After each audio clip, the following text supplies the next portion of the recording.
Hello everyone, this is CJNovo992 and today we're back from LeBrand's new video. Today's video we are here yet again to talk about a 2-0 win. What's different about this 2-0 win to the one we just spoke about 2 days ago is this one comes with a cheeky wee trophy, which if you actually take a step back and think about it, it's quite mental that we are the only Scottish team to win a trophy in 2020. Oh, that's right, we're going to have a lot of fun with today's video, but before we go any further into the actual action, I need to take a brief little second right at the start of the video to shout out Andy, the photo doctor, who sent me this picture over for my birthday. But it wasn't just this picture. He sent me Gorham, he sent me Durant, he sent me Souness, he sent me Hadji, and he sent me Ryan Kent and more. It was beyond far too kind. He didn't ask for a shout, he didn't want anything, but because he's went ahead and took the time to do that and do these pictures up for the actual background because he just likes to watch the channel, I thought I'd shout him out, lad. So if you want any of your Rangers picture and all that, I'll leave a link in the description below. The guy does tremendous work, and again, thank you so much, Andy. But it brings me so much joy and so much happiness to be able to transition it over to talk about our Rangers game of football. We've missed it so long, we had it the other day, and we're already back at it again. Now, there is going to be a difference between that performance and just that, the manic day it was versus Lyon, where we had an 18-minute recap breaking down content after content. I think going into this game, all of our expectations were probably there, but after the first 5 or so minutes, you realise it wasn't going to be the same intensity of that game versus Lyon. So this one felt a lot more like a pre-season game, at least for the first 10 or so minutes, but even in saying that, there was a couple of occasions where Nice weren't that nice, ladies and gentlemen. They were getting stuck into Hadji especially. They clearly had him marked before the game, because I counted 3 challenges where they just left a wee bit in him. They took his ankles a couple of times and even fouled him off the ball in one occasion. But even from the set piece with Alan McGregor, Big Dante got left just a wee bit on McGregor, but McGregor knew what was going on there. That was just 2 experienced pros having a wee laugh with it, which that in and itself is a perfect summarisation of the start to this match. Him being laughing, joking with being a wee knock and fawn awkwardly tells you everything you need to know, because if this was a league game, we all know that would not have been his reaction. But thankfully the game started to churn into gear, pretty much coinciding with us being able to see the left hand side of the park. Honestly, I couldn't see nobody for about 12 minutes of that game, but as that eased up, the game started to get rocking and rolling and both teams started to get down, play football and look like they actually wanted to beat each other. And that leads us into the first chance of the match, and of course I'm going to have to mention the guy's name, Joe Aribo. He was simply outstanding in the game, and he was heavily involved in the first chance of the game, getting the ball down, working it, driving it at the box, presses a nice little ball out to Ryan Kent, whose touch is brilliant. He gets his head up, he finds Hadji connects with it perfectly, it's gone in, but the Nice defender is there, he gets a deflection on it, and instead of the goal that happened versus Lyon where it was deflected in the net, this time it was deflected just wide. But that right there was a signal of, right, it's game time now, let's go. Or as the gaffer continued to shout throughout the entire match, tempo, tempo, tempo. And tempo, tempo, tempo continued into our next chance of the game, and once again it starts with Joe Aribo. The ball eventually finds itself to Ryan Kent. He's driving into the box. You can hear Steven Gerrard shouting at him constantly to drive, drive, drive. He drives with the ball, he whips in a delicious drilled cross, but unfortunately it just skips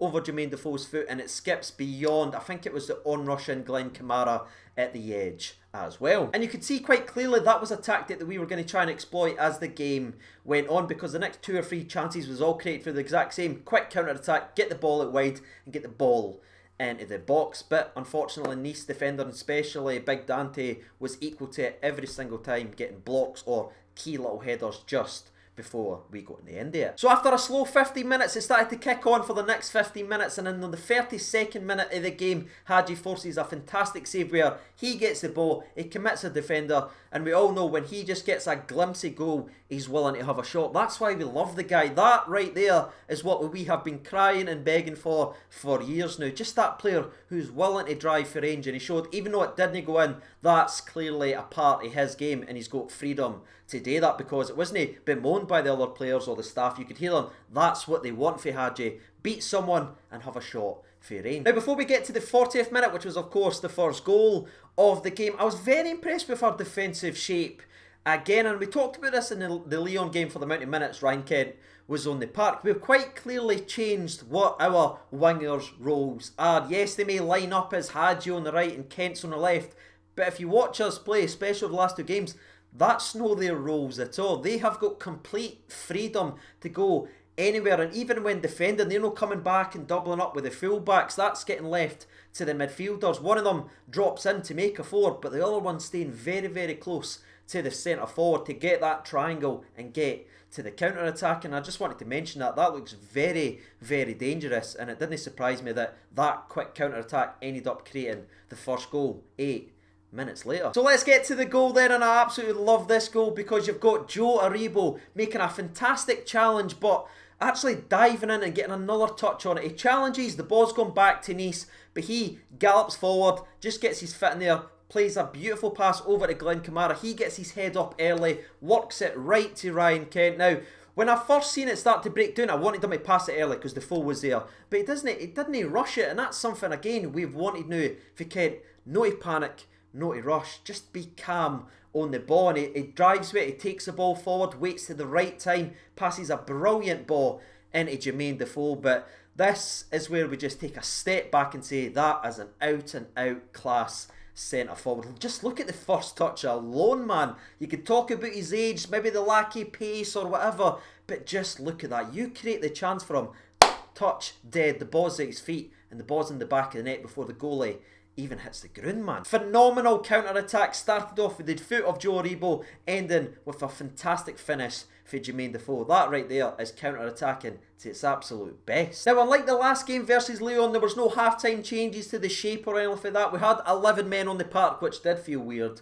going into the second half, but Nice started to go for it a little bit more. You could feel that they were starting to get nice little 1-2s. They were starting to attack the full-backs a wee bit more, but the first chance of the half once again fell to us, and it starts with Jacko on the ball round about the 60th minute of the game. He gets on the ball, he hits a ball in behind the defence once again to Ryan frickin' Kent, who done exactly what Steven Gerrard was quite clearly screaming at him from the sidelines today: get after the defender and drive with the ball. And once again he whips in a very, very dangerous cross, which is just that away for making it 2-0. But within a minute of us nearly making it 2-0 and pretty much killing the game, Nice nearly boat their way back into it through some great attacking play. The first one eventually leads to a great block at the last minute by Jacko, but they keep the ball, they didn't panic with it. They've got a couple more experienced players on the park this time, so they work it all the way for the right. Nice little 1-2 past Tavernier, Bass, Goldson. They're in on the goalkeeper, but thankfully they roll it wide. And it was after this sustained pressure by Nice that we went ahead and made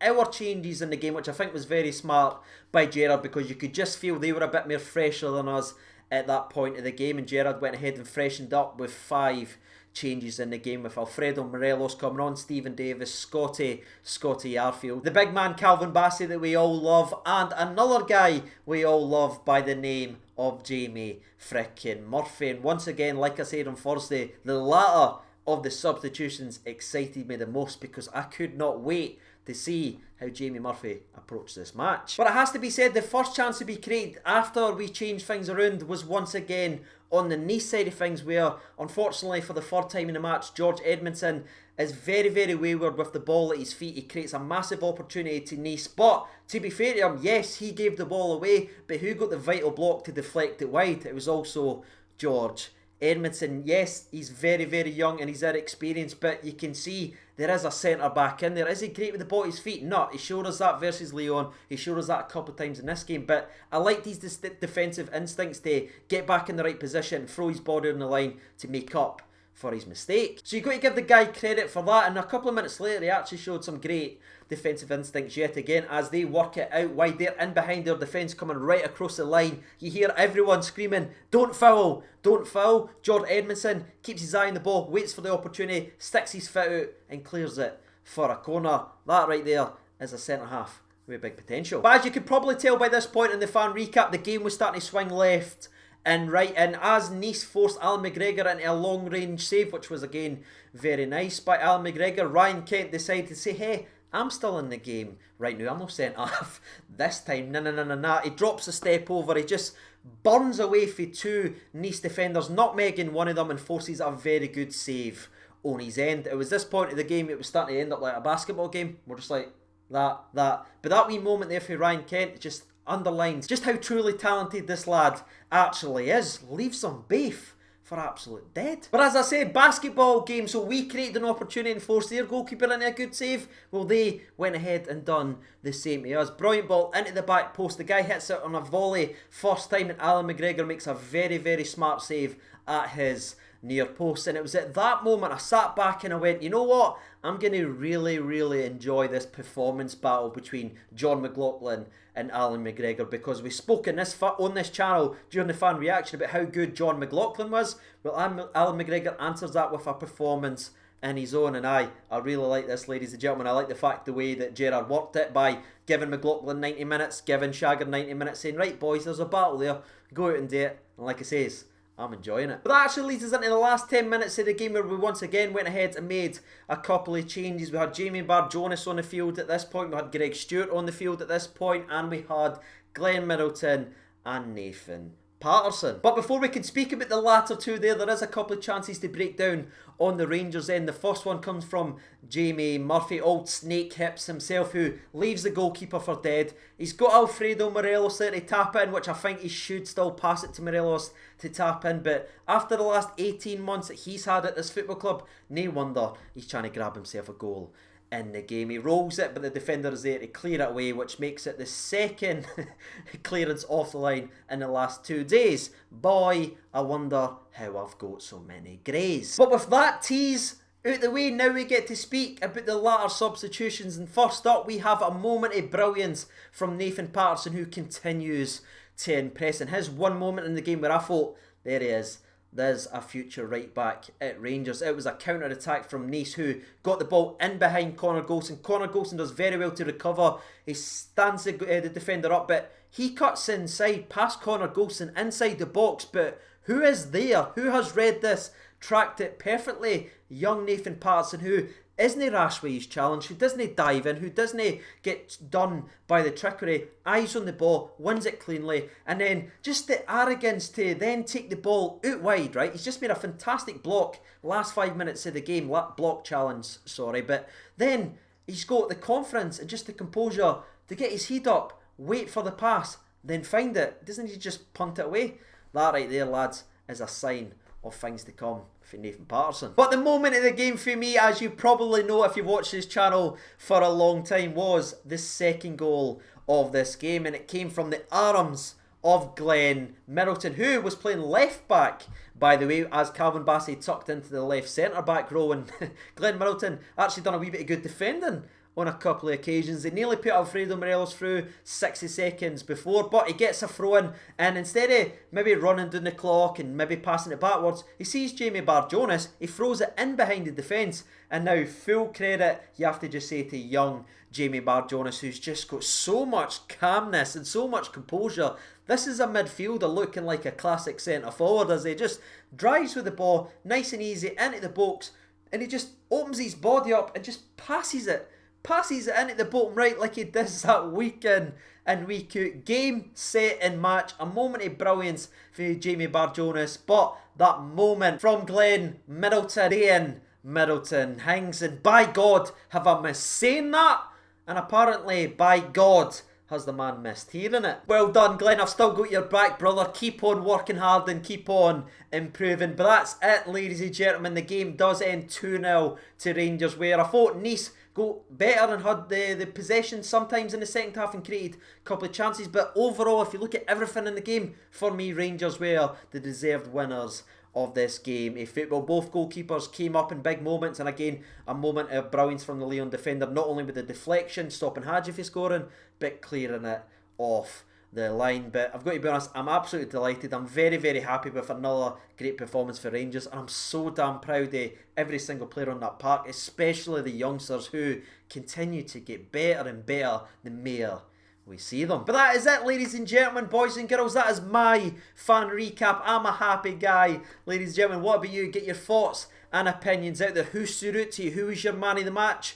Unlike Lyon, where I said everyone to a man was simply outstanding, without being harsh and trying to take anything away for a couple of the players, there was one player I left that game thinking that was a man of the match-esque performance. And again, this isn't a dig at anybody else, but I looked at Joe Rebo for every minute he was on that park, and to me, That was a man in the match-esque performance. Defensively, going forward, taking the ball, his dribbling ability, his passing. For me, it was a complete performance. So I'm actually going to say my man in the match was Joe Aribo. Do you agree or do you disagree? And while you guys are hopefully getting your thoughts and opinions out there, let's jump over to Twitter then and hear from the people. The first one comes in from Ewan McKenzie, and he writes in, solid performance from everyone. Middleton was the man of the match. Nah, for real though, Aribo was the man of the match. Shout out to you, Ewan. Similar thoughts, son. Wolfman's got Nards writes in, the biggest surprise for me was the fringe players playing in both games. Players like Barjonas, Middleton and Murphy amongst others, all playing very, very well. Stuart Ward writes in, Joe Aribo good with the ball, but a lot of players actually played well tonight. Stuart writes in, Aribo for me, he was brilliant. Delighted for Barjo to get a goal. Rossinator writes in, so much positive, we look already better / comfortable in defence, except a few shaky moments, but again, think we look comfortable. Looking forward to getting the season started, and Aribo was my man of the match. Steve writes in, good test against a good side, soaked up a lot of pressure and 2 good finishes from us today. Nice to see us win a trophy. Hopefully that acts as a confidence booster for the remainder of the season. Alex Ewan writes in, get a bigger trophy cabinet. Belfast Books writes in, both games tougher than a lot of our previous year's pre-season games against junior teams across Europe. Bookie said we were 19/20 to win. I don't know why I read it that awkwardly, but I'm just going to continue it now anyway. And it proved to interesting cameos last few days by Jordan Jones, Glenn Middleton and Barjonas. Patterson was standout for me over the 2 games. Sandy Robertson writes in, really enjoyed the way we kept our shape even under sustained pressure. We looked composed. Bit of a shaky game for Edmundson. I'd be concerned if he was a starter against the Dons. And the last 2 or 3 we'll read out. The first one comes in from Jane. He writes in, starters you mean to go on. Great win and a wee trophy as well. Aribo probably was my man of the match. David Lynn writes in, class to see us play such good football and glad to see Barjonas getting a wee goal. First of 4 trophies this season, please Rangers. And the last one we'll read out, scroll all the way down here. We'll stop it right here. And it comes from Eddie Patton, and he writes in, Aribo man of the match. He looks a machine this year. Player of the year contender already. Well, there it is, ladies and gentlemen, boys and girls. You've heard from the people, you've heard from myself. If you haven't done so already, you know what to do by now. And as always, I've been CJ Nova 92. Thank you so much for watching, and bye.